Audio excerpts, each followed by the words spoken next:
The Tennis Gambling Podcast and the Sports Gambling Podcast Network is brought to you by Onyx Fantasy. Go into 325 times your entry with their new Pick 8. Sign up the promo code SGPN to claim your special pick and a first-time deposit offer up to $2 in bonus cash on Onyx Fantasy, promo code SGPN. We're also brought to you by Rhythm. Get the best data-driven props and picks from Rhythm. Claim your 7-day free trial today by going to sportsgampodcast.com/rhythm, sportsgampodcast.com/RITHMM. And welcome, everybody, to the Tennis Gambling Podcast here on the Sports Gambling Podcast Network. It is currently Thursday night, roughly 9 p.m. Eastern Time on June 20th. I'm Rosso, Scott Reichel, once again going solo for this pod. Should be a fun episode, bit of a longer one because we have a lot of matches to talk about. It is quarterfinal time in Halle and in London, so we're going to preview all 8 matches for the Friday card. Before we get into that, I do want to briefly recap what happened in the last episode, both when it comes to our picks as well as for the overall tournaments that we have seen over the last couple days. Starting off with the lock and dog picks, unfortunately did not go well as we went 0-2. Ended up having Squire, team total under 9.5 at -120 as the lock. Wasn't close as Tsitsipas had one break point in the entire match. Coincidentally, if he actually converted that break point, we probably would have won. But either way, point is Squire ended up losing 7-6, 7-6. Flew over the team total, and Tsitsipas' return game is still a serious problem on grass especially. For the dog, ended up losing as well, with Rune to win in straight sets against Thompson at +115. Looked good early, as Rune did win the first set. Then things kind of unraveled, as he ended up losing the second set in a breaker, then lost the third set pretty handily. So either way, the point is Rune was up a set, and it didn't work out in the end, as he ended up losing outright in a surprising upset. Faded Thompson, based on his form, I believe he had lost 5 straight matches up to that point, but Rune eventually just, I'd say, wore down as the match went on, and Thompson seemed to pick his level up a bit as we ended up picking up a loss for that as well.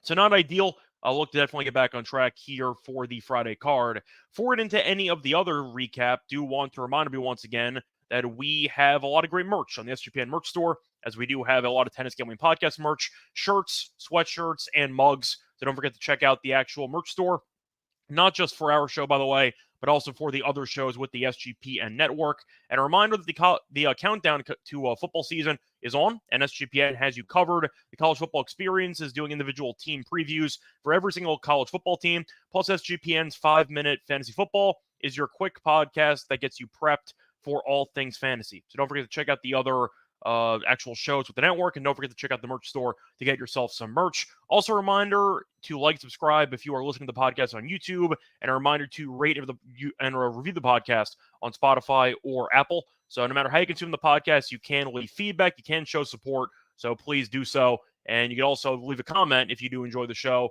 or if there's something you want me to fix.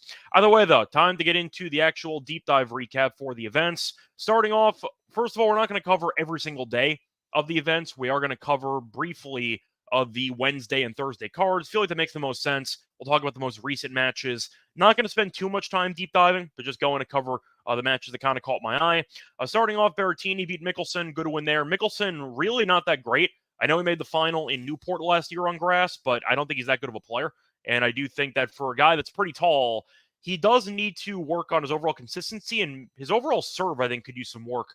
For a guy that is that tall, you figured to be able to generate maybe at least 130 on the serve, and that doesn't really happen that often. So I think that, once again, Mickelson needs some work. Berrettini beat him, though, in straight sets. Struff did beat Darderi in a crazy match, as he ended up winning that one 6-7, 7-5, 7-6. Crazy match there, 12-10 in the final set breaker. Props to Darderi, though, who is a clay specialist who actually looked good on grass, so good for him. Unfortunately, though, was not enough to get over the finish line. Fees beat Kempfer in straight sets. Eubanks beat Bublik, so the defending champion is out in Halle. You saw Zhang pull off the upset against Medvedev, which was a nice comeback there in the tiebreak. I believe he was down 4-1 in the final set breaker, and then Medvedev kind of unraveled a bit. Zhang was able to unload on both wings, and he was able to get the job done 7-5 in the final set breaker. And for the final match in Halle, you had Zverev, who beat Sonego in straight sets. As for London, you had Hijikata beating Arnaldi 7-6, 7-6. You saw Dimitrov lose to Korda. Good win for Korda, 7-5 in the final set. You saw Murray, who beat Papiron in the first round, completely run out of gas, and he actually quit 5 games into the match as Thompson was up 4-1, and Murray said no mas as he ended up retiring. If you enjoy watching Murray play, you better savor it because he's going to retire at the end of the year. His body's falling apart. and we know he's not winning many matches anyway. Now he's having a hard time of actually completing matches, so if you do like Murray, you got to savor these moments because you don't have many left. Besides that, though, Fritz did beat Raonic. Surprisingly, not 2 tie breaks, though. A 7-6, 6-4, so a good one there for Fritz. That's going to wrap it up for the actual Wednesday matches. Nothing to really recap or anything to dive into besides Bublik doing Bublik things and Eubanks still looking pretty good on grass. Moving on to the matches that we saw today on Thursday. You saw Hurkacz beat Duckworth. No surprise there. Hurkacz, we know, is a very solid grass player. Sinner keeps dropping sets, though. Did drop a set to Morozin, and he was able to win that one in 3. So Sinner's been good, not dominant. Did drop a set to Griekspoor as well in his first match. So he keeps winning, but definitely still transitioning to grass. So keep an eye out for Sinner, and not in a good way. There is a chance maybe he might end up dropping sets moving forward, and he might be overvalued. So keep an eye on it. But something that definitely caught my eye over the first couple days of the event. You saw Giron pull off the upset against Berrettini. Hell of a run by Giron. Ended up beating Berrettini and Rublev on grass in the same event. So good for Giron. He has Hurkacz up next, which is not going to be easy. But nice job by Giron to upset 2 very solid players when they're on, especially on grass for Berrettini. And Giron got the job done in 3. And Struff ended up beating Tsitsipas in straight sets.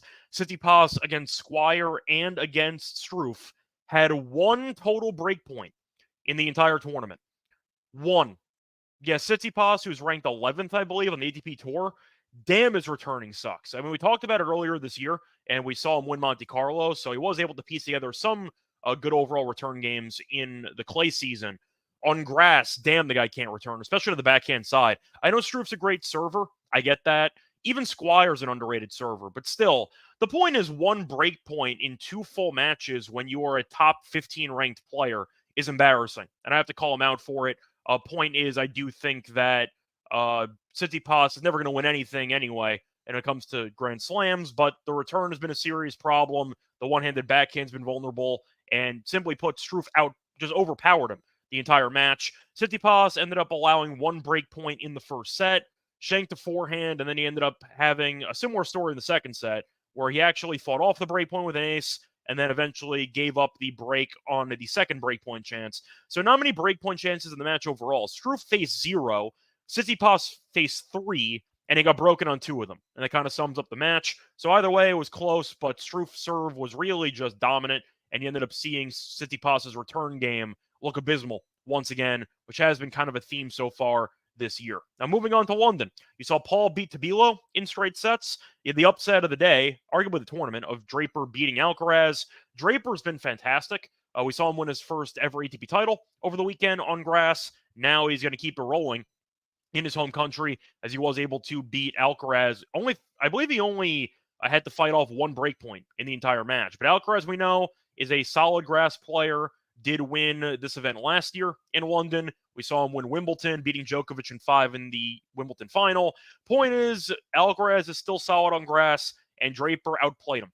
It wasn't fluky. It just felt like Draper was the better player, and I thought the serve was definitely the story of this match, as Draper really was able to cruise, winning a lot of his first serve and second serve points, which I thought was kind of surprising. You figure with Alcaraz, first serve points, okay. Second serve, he usually hunts those, but to go through the numbers here, Draper did win 80% of his first serve points and 69% of his second serve points, which is very impressive against Alcaraz. So props to Draper for pulling off the upset in straight sets. You had Harris, who ended up beating Perricard in straight sets 6-4, 7-5.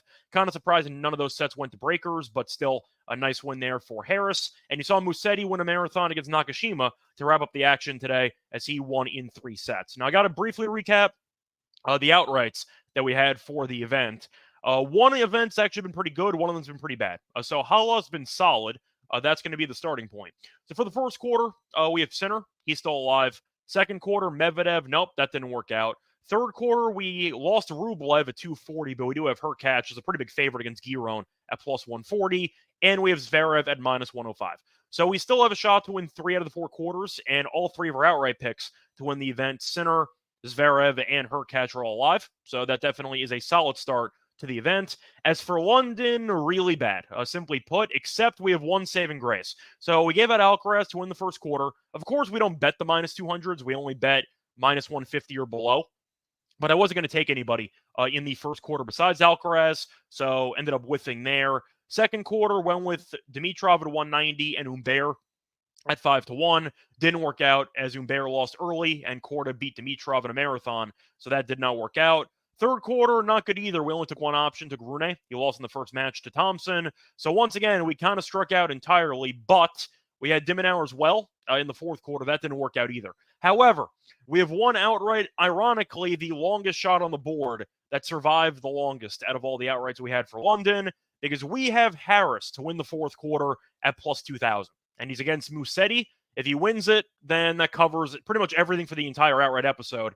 But we do have a plus 2,000 quarter outright, as we took a flyer with the wild card local guy, and he has been solid so far in the event. And he ended up beating Pericard in straight sets. Solid serve, ended up beating Echeverry in 3 in the first round. So if he pulls off the upset against Musetti, it would be very, very sweet, because the plus 2,000 would make up for all the losses we had in London and then some. But I wanted to mention it. We do have a plus 2,000 who is alive, and if you want to hedge it with Musetti moneyline, you can. Point is, we do have at least one person who can save everything for London, despite how bad every single quarter's been. The fourth quarter, though, has been pretty good so far, since we got a 2,000 to a one-on-one spot to potentially cash us a massive outright play. So either way, hopefully Harris gets it done, knock on wood, and we'll see what happens from there.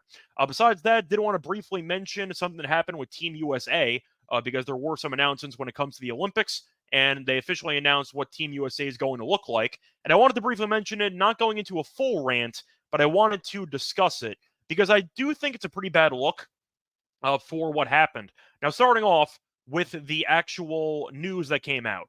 So they already announced that, a couple of players are going to participate. Goff's going to be there, and you're going to be looking at Fritz, for example, a couple of usual suspects participating for Team USA into the Olympics. However, you ended up seeing Shelton, Madison Keys, Korda, and Tiafoe, and they're all not going to be there. Now, first, you might be wondering why. They are very highly ranked compared to other American players. Were they left off the roster? The answer is no. All 4 of them voluntarily chose to not participate in the Olympics. Now, you could argue it's a clay event because it's going to be back in Paris, so they're going to be playing on the French Open courts, and these guys don't exactly thrive on clay. Korda's okay. I mean, Shelton's bad on clay. Tiafoe's not great on clay either. I think Keys is okay on clay. But they all decided not to. Tiafoe also got injured in his match against Hijikata this past week. I think he should be fine, though, moving forward, so I'm not sure if that's an injury thing. Assuming all of them are healthy, though, that is a pretty bad look, in my opinion. Now, I know that they can choose to focus on other events coming up. You got Wimbledon, you got the US Open in a couple of months. I get it. And I understand that for tennis players, the schedule's a bit difficult because you have the 4 Grand Slams and all the events that go on basically every week, and now you're throwing in Olympic tennis. So there is a lot on the actual calendar this year. However, it is a pretty bad look when you have 4 of your top players, men and women, who have a chance to represent the country. And maybe that sounds cliche, and maybe that's not actually that important anymore. I think that there should be sense of some nationalistic pride. The Olympics are every 4 years. You have a chance to represent your country. I feel like you should go, no matter what the surface actually is. And they just decided, you know what, I'm not feeling it. And I feel like that is kind of a bad look. Now, Sheldon's been struggling lately. Tiafoe's been a mess all year. Korda's actually been good recently, and we are going to see him in the quarterfinals on Friday. Point is, though, I just thought it was a bad look. I just feel like anytime, maybe it's just based on my sense of nationalistic pride, I'm not the most patriotic person on the planet. But then again, I do think if you are invited to participate on behalf of your country in a global sporting event, you probably should go. That's kind of my thoughts. So I thought it was a bad look that a lot of the higher seeded American players all decided, you know what, we got better things to do than to play Olympic tennis. So that was kind of my brief rant there. Giron, Eubanks, and Navarro will be swapping in for those players. I believe that they are going to be adding somebody else that has not been announced yet, but Giron and Eubanks will participate. And I will give props to Eubanks, because Eubanks, we know, is a horrible clay player. He pretty much has been his entire career. And yet he decided, you know what? Screw it. I'm bad on clay. I don't really care. I'm invited to actually represent my country. I'm going to do it. Is he going to get his ass kicked? Probably. But I do respect Eubanks for being willing to I'd say, take a stance, at least to actually play on his least favorite surface, I guess on behalf of the country, which I think is kind of cool, and I give Eubanks respect for that. Do I think Eubanks is a good player? Once again, not really, but I do think it's a bad look for the overall USTA, just when a lot of your star players that you've been trying to hype up and trying to build internally for years to be Grand Slam threats. Of course, none of those guys are, but the point is, it at least shows some pride or some just overall desire to be there. And I think it's a really bad look.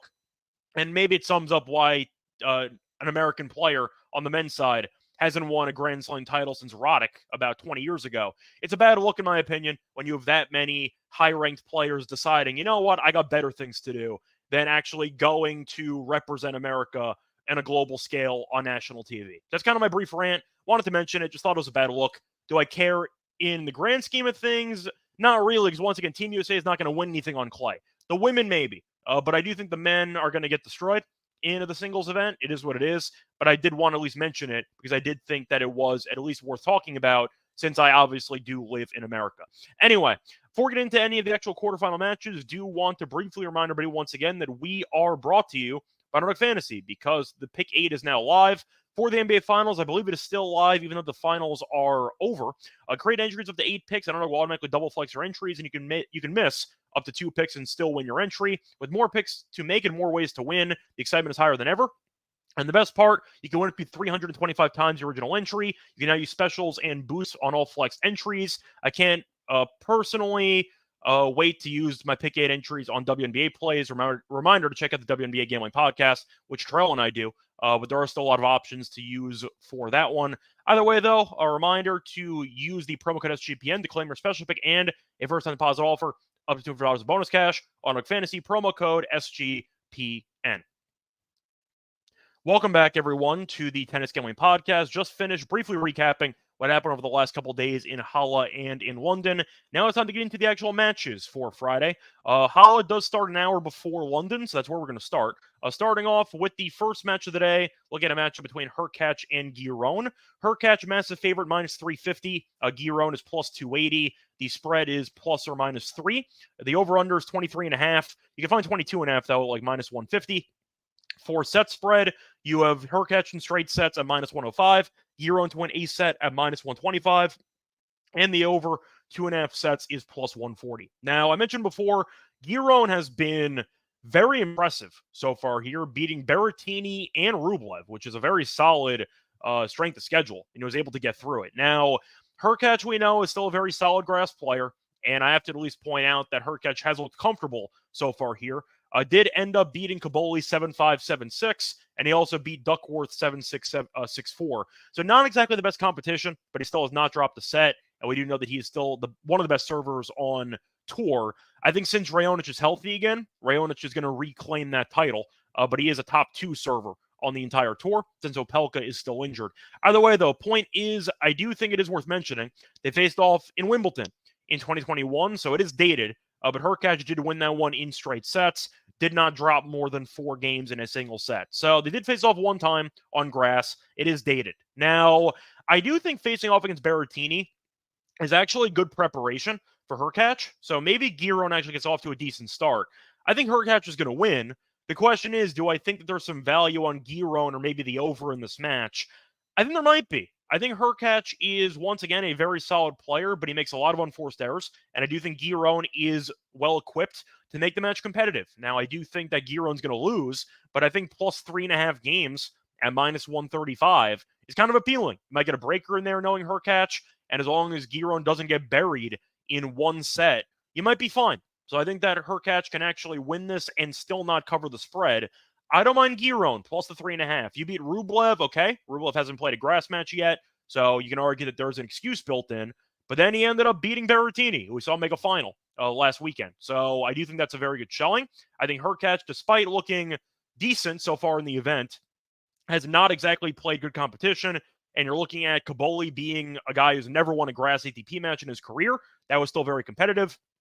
And Duckworth is fine on grass, not amazing by any means. So him winning that one, 7-6, 6-4, does tell me that Giron can follow a similar script lose on a breaker, lose a set 6-4, cover the spread. So I don't mind Giron plus the 3.5 in this one at minus 135.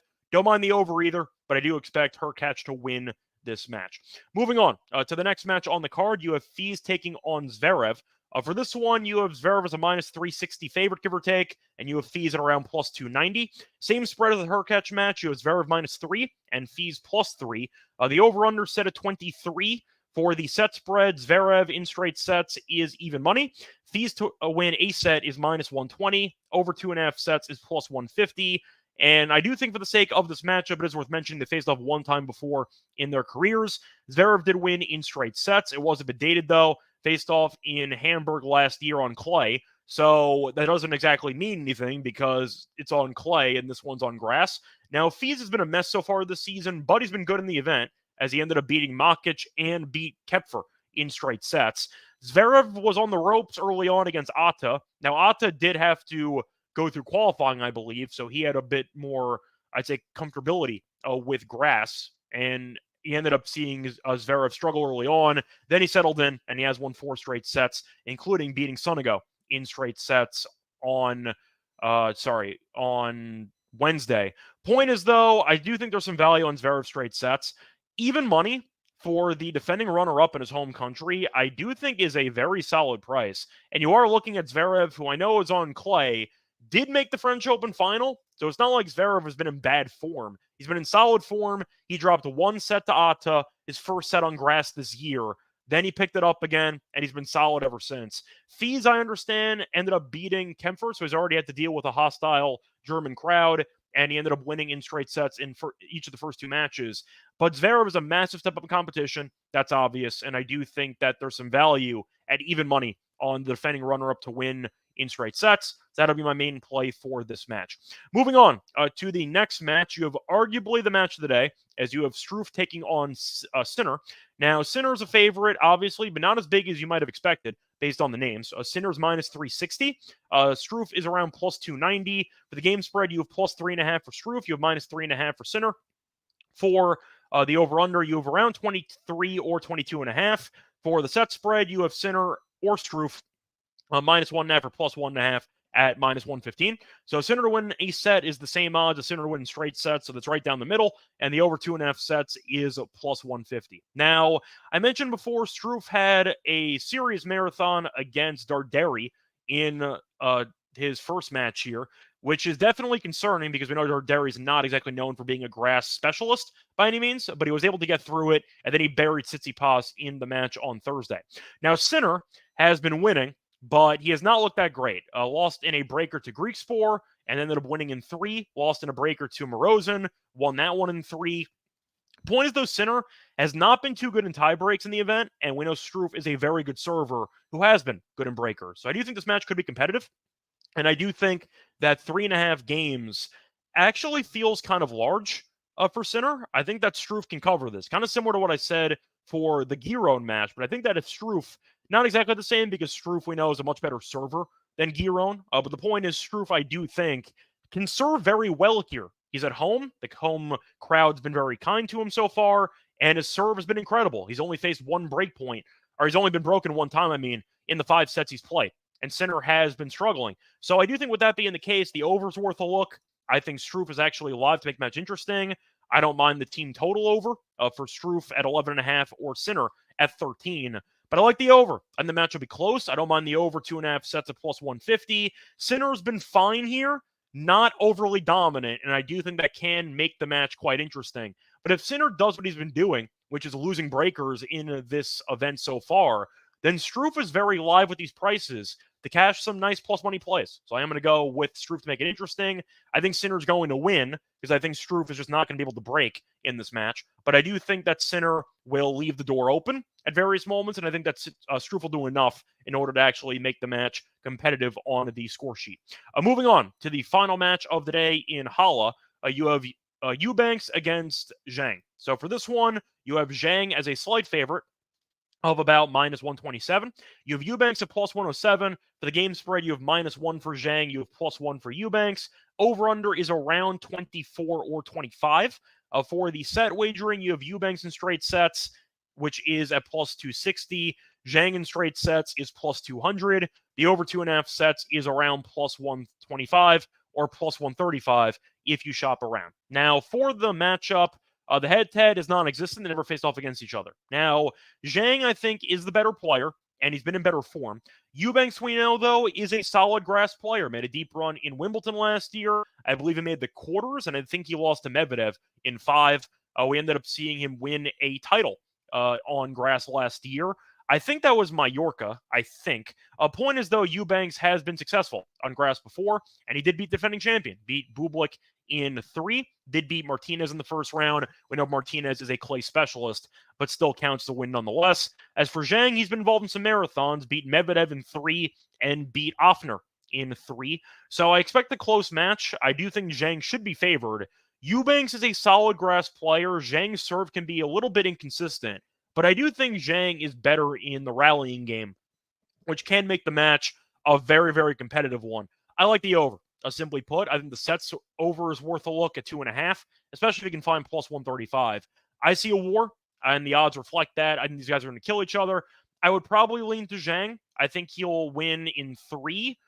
Just because he beat Medvedev, I do like his, I'd say, resume a bit more than Eubanks is. Eubanks, I know, beat Bublik. Bublik's a head case, and he also was coming off an injury in his match against Musetti in the previous week. So I don't know how healthy Bublik actually was. Point is, though, Eubanks has been fine on grass. I think Zhang's an underrated grass player, and I think Zhang's a better player overall. So I am going to lean to him, but I do like the over. I don't see much separating these players, especially if it goes to a couple breakers. So that being the case, give me the over in this one at around 24 games.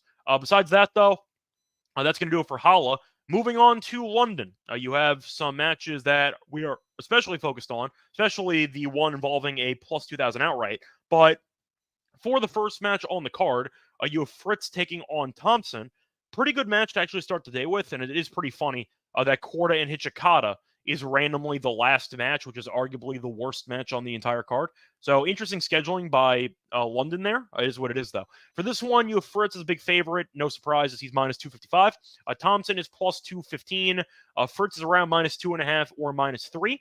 You're looking at the over-under around 22.5 or 23. Set wagering Fritz in straight sets is plus 110. Thompson win ace set is minus 140. The over 2.5 sets is plus 145. Now, Thompson, we know, is a solid grass player. Fritz is good on pretty much all surfaces. I think his best surface might be either hard court or grass, maybe grass. So I think both guys are going to be comfortable in this event, and I do think it is definitely worth mentioning that Fritz was able to break Raonic on grass, and he won in straight sets. Now, Thompson did win a marathon against Rune in the first round. That was Rune's first grass match of the year, and then he beat Murray in 5 games. So Murray was injured, and he ended up burying him 4-1. The point is, though, I think Fritz is much better. And looking at the head-to-head, Fritz is 2-0 lifetime. Faced off in 2017 on Acapulco. Fritz did win in 3, was 7 years ago, toss it out. Faced off in DC last year, though, on hard court, and Fritz did win 6-3, 6-3. Now, Thompson is better on grass, and I acknowledge it, but Fritz is the better player. And it's kind of similar to what I said for the Zverev match. Even money or plus money with the much better player to win in straight sets, I do think is appealing. Now, if Thompson won a set, would I be shocked? No. I think Thompson's good enough to use a serve and volley game to keep Fritz uncomfortable. But I do think based on where the value is, I think the value is on Fritz in straight sets at plus 110. So I'm going to go that way. If you want to go maybe for the under 22 games at plus 135, that might be appealing as well. Because if you end up getting Fritz to win, for example, 7-6-6-3, you get a refund. But if he ends up winning with a potential no-breaker in the match, or if he ends up winning with a 6-2 in there or something, then maybe you win anyway. Point is, though, plus 135 for the under 22 does feel like a good deal. 22.5 might be plus money as well. I don't mind that. If you want to go for a plus money play, it wouldn't shock me if Thompson won a set, but the value for me is not there at minus 140. I'd rather take Fritz, who just beat Raonic in straight sets, was able to break Raonic. I think he should be able to break Thompson at least one time. And, of course, he is a great server, and he has looked a great server so far in this event. So I am going to go with Fritz in straight sets as a value play at plus 110. Moving on to the match that we care about the most, we have Musetti taking on Harris. For this one, Musetti's a big favorite, about minus 230. You have Harris at plus 190. For the spread here, you have Musetti minus 3 and Harris at plus 3. The over-under is 23. For the set wagering, you have Musetti to win straight sets at plus 120. Harris to win 8 sets minus 150. Over 2.5 sets is plus 130. Now, Musetti has been pretty good so far on grass this year. He has been going to some marathons, but he has been on the right side of most of them. So going through the matches for Musetti, he had a marathon against Nakashima on Thursday, which he won in 3. Faced off against Dimenauer in 3, came back from a set down and won that one. Lost to Berrettini in Stuttgart in straight sets. Beat Bublik in 2 sets and a game as Bublik got injured. Still counts a win nonetheless. Beat Kepfer in 3 and beat Perricard 7-6, 7-6. So far in the grass season, Musetti's 5-1. Now, he has had a couple marathons. In fact, 4 of those, doing the math here. He's 5-1. I'd say 5 of those 6 ended up having a very competitive nature to the match, and 4 of those 6 went to 3 sets. Now, the 2 exceptions were an ass-kicking against Berrettini, where he got destroyed, and you had the first match against Perricard, which won 7-6, 7-6. So that could have easily gone 3. It was 11-9 in both breakers as well. Point is, Musetti's been solid, but he has not been complete. He's been very up and down, which is why he's been alternating sets. And I do think that you can see a marathon breakout in this one. Now, Harris has been solid as he ended up beating Perricard in straight sets and beat Echeverry in 3. Did face off in Nottingham on grass as a couple. He actually did Nottingham and Surbiton. So he actually had a couple of grass challengers to prepare for this event, which is why I actually took him to win the quarter. Point is, though, I think Harris is alive to win it. Now, am I going to pick him to win it? Probably not, because I already have him at plus 2,000. But I do think that Musetti is too big of a favorite here at around minus 230. I think it's a bit of an insane price for a guy that we know historically is not a great server. He's had a bunch of marathons, and Harris does have home crowd advantage. He's a solid server as well, and I do think that Musetti is a bit vulnerable with the serve. So I do think that Harris is mispriced here. I don't mind the plus 3 for the games here for Harris. I think if Musetti does win, it's probably a marathon once again. So I think Harris can either lose in straight sets and still find a way to cover this line, maybe in a breaker, or you go to 3 and you're in good shape. I don't mind the over, though, for this match because of it. I don't mind the over 2.5 sets at plus 130. I think Musetti is a worthy favorite, but I think he's too big of a favorite. I think that he should be closer, in my opinion, to like minus 170. I think 230 is a bit too high, so I am going to go with Harris for the value. Of course, I'm not going to bet it because I already have him to win the quarter at plus 2,000. So let's go Harris. Hopefully you close it out, but I do think that the value is still on Harris at the plus games. I really don't want to lay 3 with Musetti, who we know gets broken in pretty much every match he plays. Moving on, though, to the next match. Going to look at arguably the match of the day. I said before that you were looking at the Struff-Sinner match. This one's going to be good, too, between Paul and Draper. For this one, you have Draper at minus 180. You have Paul at around plus 155. The spread is minus 2.5 for Draper, plus 2.5 for Paul. The over-under is around 23.5 or 24.5. For the set wagering, the over 2.5 sets is around plus 120, and you are looking at the under 2.5 sets. I actually found minus 130 if you wanted it, so that is a very good deal blindly. I feel like if you just take any under 2.5 sets at anything below 140, it's probably a good value play. Just general betting concept, because it's pretty difficult to actually get 3 sets. You need one guy to play very well in the first set and then basically fall apart for a couple minutes. And I just feel like minus 130 for the match to end in straight sets for either player is a good deal. Is it going to get there? I don't know, but I think it's a good price at minus 130. Either way, though, Draper's off of a very great run. Ended up winning a title over the weekend, and he ended up beating Alcaraz. So he has been on the warpath on grass. Paul's been good, though. Beat Tabilo in straight sets, and we do know that he's a solid grass player, as he has won at least one grass title in his career. Serve, though, definitely worse than Draper's, so something to keep in mind. Draper's also 3-1 in the head-to-head, as Draper ended up beating him in Acapulco this year, ended up beating him in Adelaide in 2024 as well, and ended up beating him in Adelaide last year. Did skip a match in between, though, because Paul avenged the Adelaide loss with a 4-set win against Draper in the Australian Open. But in 2 out of 3 set matches, Draper is 3-0 against Paul. In fact, no sets had more than 10 games. So I think Draper is definitely a worthy favorite. I think he should win. Paul's, I'd say, lack of consistent serving is going to give him a hard time. Draper's really a good server. I think Draper is an underrated guy when it comes to serving as a lefty, and I do think he's in line for a very solid showing in this match as well. But it's tough to go against the guy that won a title, and he's at home in the UK, and he just beat the number 2 player in the world, the defending Wimbledon champion and the defending London champion. It's very tough to, I'd say, take Paul in this one. I'm going to go Draper. If Paul wins, good for him. If it's a competitive match, then good for Paul and good for us in general for making the match, I'd say, entertaining. It should result in good TV. Draper in straight sets, though, at plus 175, I think is a very good price. Once again, Draper's won each of the 2 out of 3 set matches against Paul 2-0. So he has cashed this 3 times. And I do think plus 175 is a great deal for a guy that only faced 1 breakpoint against Alcaraz in the Thursday match. So for me, I'm going to go with Draper to win in straight sets at plus 175. The under 2.5 sets, though, at a minus 130 is a great bet on principle because that's an insane price for a match to end in straight sets for either player to win. Minus 130 is a very good deal. Moving on to the last match of the worst match on the card, which is once again why it's kind of dumb. This is the final match on the slate. You have Korda against Hijikata. Korda is minus 600. Hijikata is plus 460. The spread's 4.5, and you're looking at the over-under at around 20 or 21. For the set spread, you have Korda in straight sets at minus 170. You have Hijikata to win a set at plus 140. The over 2.5 sets is plus 190. I think Korda's going to win. I think he's in great form. I do think the line's a bit high, though, especially for grass. It's not the easiest thing to break people on grass. Is Hijikata a great server? Not really, but I do think that he is a solid grass player in general. I'll lean to Hijikata plus the 4.5. Do I love it? Not really. Am I going to bet this? No. But I really don't want to be laying 4.5 with Korda in the spot, and I don't want to lay 170 for him to win in straight sets. So give me some type of like 6-4, 6-4 win for Korda, and that way Korda wins, and you see Hijikata cover this spread. Either way, that's going to wrap it up for the 4 quarterfinal matches on Friday.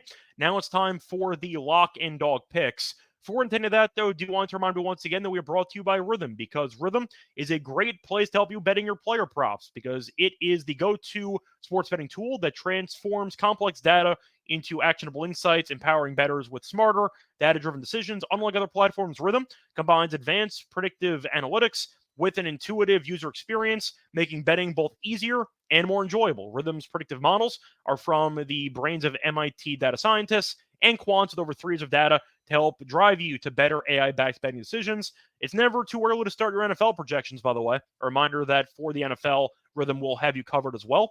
Claim your 7-day free trial today by go to sportscampodcast.com/rhythm, sportscampodcast.com/RITHMM. Welcome back, everyone, to the Tennis Gambling Podcast. Just finished going through the Friday matches for London and for Halle. Now it is time for the actual lock and dog picks. For the lock, I actually am going to go back to the Sinner and Struff match. In my opinion, the match of the day. I'm going to go with the over. 22.5 games at minus 128. Couple reasons why I'm going to go with this. First of all, Struff, we know, is a great server, especially on grass, and he's been great serving in this event. He's been broken 1 time in the entire event in 5 sets, and Tsitsipas had 0 break points against him. So we know Struff, when his serve is on, the first serve percentage, by the way, was not great for Struff in that matchup against Tsitsipas. So if that first serve percentage comes up, it's going to be very difficult for Sinner to actually break serve multiple times in this matchup. Now, I do think based on that, Struff should be able to force at least 1 breaker. We saw Sinner go to a breaker against Morozin. We saw him go to a breaker against Griekspoor, and he actually lost both breakers. Point is, I do think that Struff can hold serve 6 times in a row, force a breaker, and you can still cash this in straight sets with a 7-6, 6-4, or a couple breakers, or a 7-5 with another 7-6 or 7-5. Point is, though, I think Struff can do enough serving-wise to keep Sinner's breakpoint chances at bay, and I do think that bodes well for the over. Plus, I mentioned before, Sinner has not exactly looked that dominant in the event, as he has dropped at least 1 set in 2 straight matches. 3 if you include the French Open semifinal. Point is, Sinner has not exactly been dominant on grass so far in the event, and I do think that Struff's serve can make it very competitive because of it. So for me, I am going to go with what should be a competitive matchup that I think Sinner's going to win. But if it goes 3 sets, you basically win automatically. If it goes to a breaker, then you're in very good shape. I definitely expect a breaker, and I definitely expect it to be a competitive match based on Struff's current form. So give me the over 22.5 games in the Sinner and Struff match as my lock. For my dog, I am going to go back to that Harris and Musetti match, but I'm going to go with the player prop, something that I did not mention during the actual match preview because I was saving it for this portion. I'm going to go back to the breaks of serve, which has been a good prop market for us. I believe we've won every break of serve prop that we've had for the last couple weeks. So we're going to keep trying to find angles. Apologies if you can't find it on your book. But I do think there is some value. It's going to be Harris over 1.5 breaks of serve at even money against Musetti. Now, a couple reasons why I am going to go with this prop. First reason, Musetti's not been serving that well. Musetti has been broken at least 2 times in 3 straight matches. It's why he's constantly involved in marathons. We saw Berrettini bagel him in Stuttgart, as that was a 6-4, 6-0 loss for Musetti. We saw him go to 3 sets in the first round, where he was on the ropes a bit, and then ended up winning. He ended up dropping serve a couple of times to de Minaur in the first set. Then he had a match against Nakashima, and he got broken multiple times in that one as well. Point is, though, I'm expecting a marathon, and Musetti has been getting broken quite regularly over the last couple of matches. So I do think there's some value at even money, especially when you factor in who Harris has faced in this event, because his returning's been good. Pericard, we know, is a phenomenal server, and he can definitely bomb a serve 140, give or take.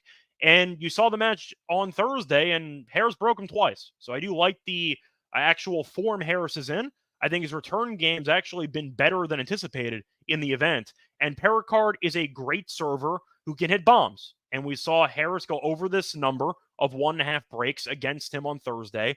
I don't see why he can't do the same thing against Musetti. And I do think because of that, there's some value at this current price. So once again, the lock and dog picks for the show. The lock is going to be on Sinner and Struff over 22.5 games at -128. The dog's going to be on Harris over 1.5 breaks of serve at even money. A reminder that we'll be back once again to go through the semifinal picks for Halle and London. So check in for that. Until next time, find me on Twitter at Reichel Radio. Find me on the NBA show, which I know it's the off season, but we are going to be doing an episode previewing the upcoming season with early title odds, so keep that in mind. Besides that, got the WNBA show, which will be happening multiple times per week. So check in with Terrell and I on the NBA Gambling Podcast YouTube channel for access to that, or just Spotify or Apple. Besides that, you can find me on the MLB show, which I will be on again tomorrow and on Sunday. Until next time, though, good luck to all of you and all of your bets. Bye, everyone.